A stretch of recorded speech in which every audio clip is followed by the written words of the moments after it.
Okay, the holy men whose sins are destroyed, whose doubts, dualities are cut asunder, whose minds are disciplined, and who rejoice doing good to all creatures, attain to the beatitude of God. See here, the word jin, in the third line, first word, the word jin is used. It means to cut. It's always used in relation to doubts, because doubts are like balloons. The more air that you put into balloons, then the bigger the balloon becomes. There is nothing inside that is truthful nor meaningful, yet it looks so big. In the same way, the doubts that a person has have nothing inside that is truthful nor meaningful, but the more it becomes filled with air, that doubt looks very big to that person, that he thinks he's very confused, that he has a lot of problems, difficulties, and insecurities. These are like balloons, and if you want to make a balloon small, then it will not work if you try to press it. All you need is a small pin, and as soon as you do that, pop it, everything is made clear, and all the doubts go away. Chin means to cut. One must cut these doubts. In the same way, when the balloon of doubts that a human being has inside him must be cut. When the air goes out, then you can think that there was nothing, you realize that there's nothing inside the balloon.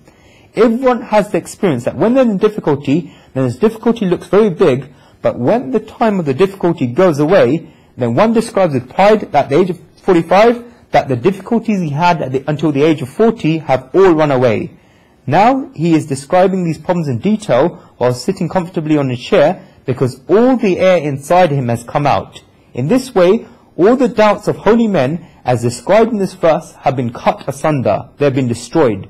Which pin is necessary in order to cut the balloon of doubts? It's the pin of Gnan, wisdom. It says Gnan in this verse. In the Shankar Bhasha, Srimad Adi Shankaracharya says that when wisdom comes out, then all one's doubts are crushed. Only then is wisdom of use. If the pin has not touched the balloon, and the air comes out by itself, then the air can also refill the balloon.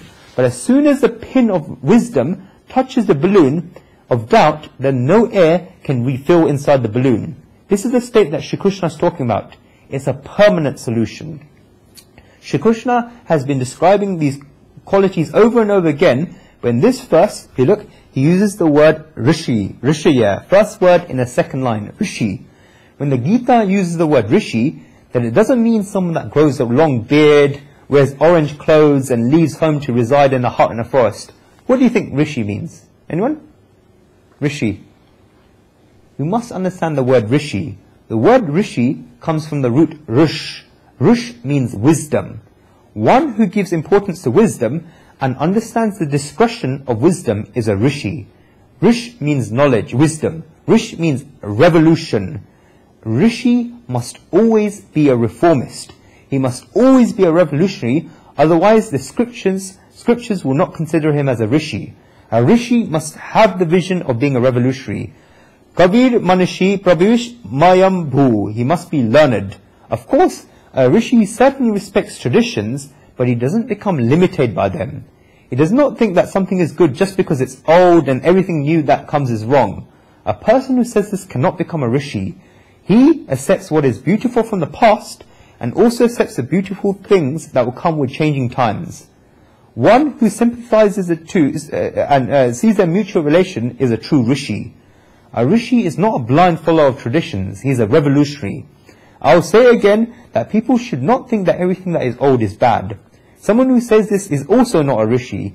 He knows what is good from the past and has not only protected those truths, but also has given them new applications in the modern age, because the truth is one and will always remain one. Ekam tavipraham bahu danvanti. Truth does not change, and if it does change, then it's not truth.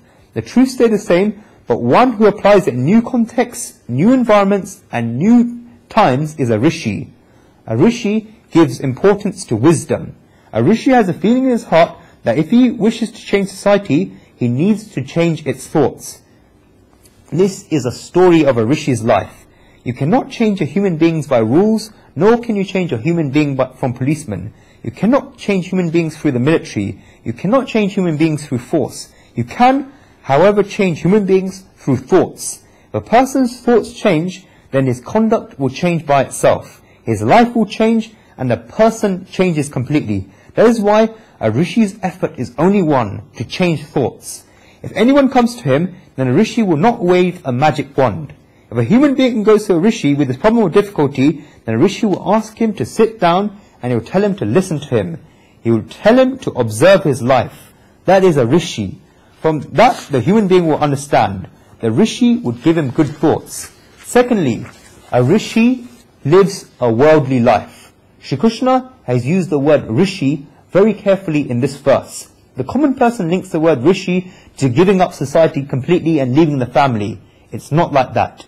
We of course respect those great souls who have left the material world, who have attained their goals, but it is not as if someone is a rishi if he leaves the material world. In fact, a rishi is of the material world. He lives a material life. He understands the material world completely. Each and every rishi has a wife. Atri Rishi had a wife by the name of Anusuya. Vasishta's wife was called Arundhati. Each and every rishi lives a worldly life. That is why Shri Krishna is trying to tell you, me and all of us that one should not believe that they're doing something wrong by living a worldly life. In fact, these rishis have been able to attain the Supreme Being while living a worldly life, and therefore that door is not closed to us. This verse is inspiring in that interpretation. These rishis attain to Brahma Nirvana. It is possible to live and still be present in God.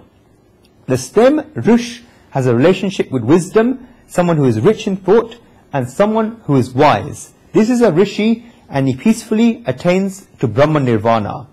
We've also already spoken about the word Nirvana.